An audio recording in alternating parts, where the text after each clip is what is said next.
Yeah, hi there. Yeah, this is Zen Dude Fitness, the jump rope hotline. Oh, interesting. Oh, you're new to jumping rope. Congrats on the journey, my dude.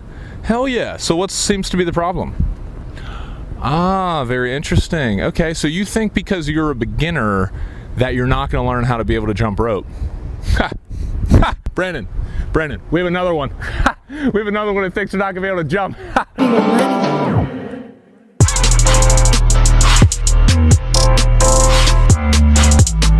What's up, players? What's going on, Zen Dude Nation? This is Dan Whitmer, and today I'm gonna be teaching you how to jump rope if you are a beginner. Now, we have released a video on how to jump rope, 6 basic steps. It's linked up, check that out if you haven't already. But from getting so much great feedback from the YouTube community, we've started to focus in on a little bit more of what you guys really truly need help with if you are a beginner. Brandon and I, first of all, cannot thank you guys enough. We love the momentum that's building, and we love hearing about the stories of people losing weight and living a happier life through doing jump rope. In this video, we're gonna go over the fundamentals again, but we're really gonna focus in on the difficulties that most of you have been telling us that you're facing. If you like this tutorial and want more of them, give it a thumbs up below. And go ahead and subscribe to our channel if you want more workouts, tutorials, and everything involving getting lean with the jump rope and your body. After learning how to jump rope, if you're a beginner and you want to get started with some workouts that kind of ease you into the workouts that we do here at Zen Dude Fitness, go ahead and click the link below and check out our free 4-week challenge. It's great for beginners. If you're advanced, it works too, but especially good if you're just starting out. We also have our recommended jump rope that I'm using in this video linked up below. It's cross rope. It's awesome. It's the best, most durable rope that we found thus far, so check it out. First of all, guys, just to talk a little bit about what we talked about in the last video, you want to measure your rope properly. So just a rule of thumb, when you're measuring your rope or when you're picking it, I want you to step in the middle of it like you see here,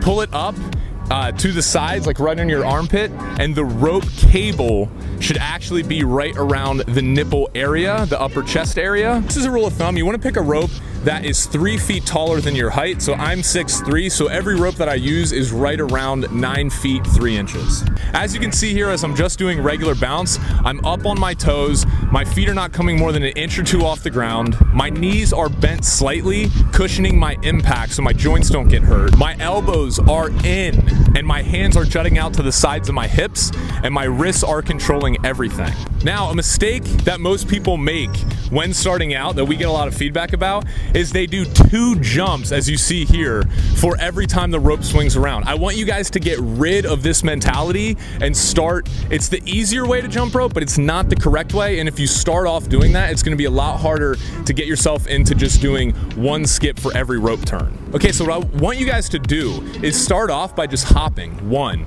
2, 3, 4, 1, 2, 3, 4, and get that consistent rhythm down and get used to counting, and then envision the rope spinning 1 time underneath you every time you do that. Now that brings me to my next point, guys. This might seem a little bit difficult at first, but let's incorporate the rope, and all I want you guys to do is practice swinging through 1 time and then stopping. So if you notice here, I'm just putting the rope behind my back, swinging it once underneath my legs, counting 1 and stopping, and then I'm resetting and I'm doing that again. All right, good. Now that we have that, let's move up to 2 times. So just keep the rope steady and then go 1, 2. As you can see here, I'll give you guys a little bit of time to get this down.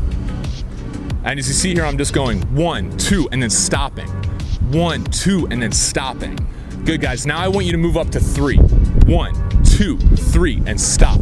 1, 2, 3, and stop. What this is doing is training your mind to always associate 1 rope skip with 1 time jumping your feet instead of 2 times jumping your feet. And this is essential if you want to spin the rope fast, if you want to be able to do a lot of tricks, and just overall, you know, look like a ninja. The next thing I want you guys to focus on is jumping only 1 to 2 inches off the ground. A lot of people, when they first start out jumping rope, is they jump too high off the ground, and this causes shin splints, it causes aches and pain in their knees and ankles, and it's just unnecessary, guys. If you jump rope correctly, it is a low impact sport or exercise that is actually better for you than jogging. So guys, the only trick where we're jumping higher off the ground is really the double under, or any trick where you're swinging the rope more than 1 time through in 1 hop. So for everything else, most tricks included, you're just gonna be coming 2 inches off the ground at most, maybe a little bit higher sometimes as you watch me here, but you want to maintain those bent knees and just cushioning every single hop that you have so you can jump rope for longer periods of time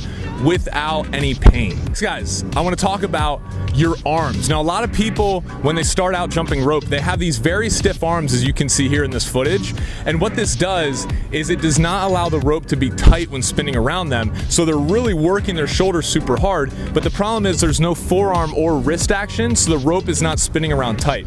An analogy that I like to use is, think of a baseball player. If there's a pitcher and he has a ball like this and he's throwing it with a straight arm, first of all, he's not going to be able to throw it that hard, and he's probably not going to have that much accuracy, as opposed to if he winds up like this and coils it and kind of spins his arm around and throw it. You can throw it much faster if you bend your arm. The same applies to jumping rope. You're not going to be able to spin the rope fast and keep it tight if your arms are super stiff like this. You need to make sure you're getting in proper arm motion with your forearms. So keep the elbows in, let the forearms and the wrists do everything. They're gonna make sure that the rope stays tight as it spins around, which will allow you to go faster and do more tricks. Which brings me to the wrists, the most important part that anyone can focus on when jumping rope as a beginner is your wrist. Now, if I turn to the side angle here, you can see this little range of motion going on with my wrists. Just pretend that my wrist socket right here is just a ball bearing, and that is swinging the rope around. That's how you keep it tight, and that's how, if you notice here in this footage, it looks like I'm pretty effortlessly spinning the rope super fast. It's all my wrists. I'm treating my wrist just like a ball bearing while slightly bending my arms at 90-degree angles to keep the rope tight. Putting all this together, when you start out practicing, I think it's super important for beginners not to go 5 to 6 times a week like Brandon and myself do now, and like many of our other advanced jump ropers do. I'd recommend, like I said, starting out with the 4-week challenge and just doing 2 to 3 workouts per week and having at least 1, maybe 2 rest days in between your workouts to save your body from the pain or some of the shin splints and aches that can come along when you're starting to jump rope.